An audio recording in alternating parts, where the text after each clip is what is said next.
Okay, in this video I'm going to talk about a slight modification I'm going to do to my Tavor.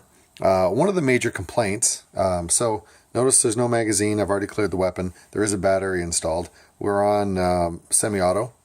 One of the major complaints that I've heard is the length of the trigger pull. There's actually a micro switch trigger unit in the gearbox, so you really don't engage until the very end. So what happens is you've got this long trigger pull when you're trying to do rapid fire. It's a real pain at times.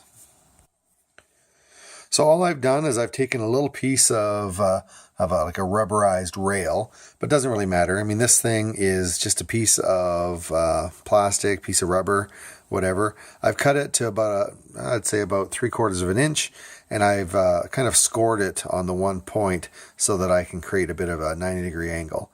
So this is basically, the idea is to create a bit of a shim at the front of the trigger where it goes forward to the body.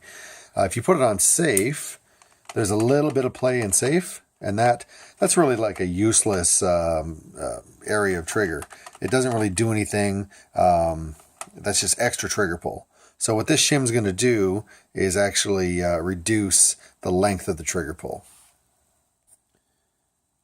Now here you can see I've got it tucked inside. If we're on safe, now there's almost, well, there was almost no play in that. Let me tape that into place and I'll show you what happens. Okay, so my shim has been roughly taped into place. You can see on safety. So now that amount of play that used to be there is almost gone. You can still get into safety, but it's a lot less. And now your trigger pull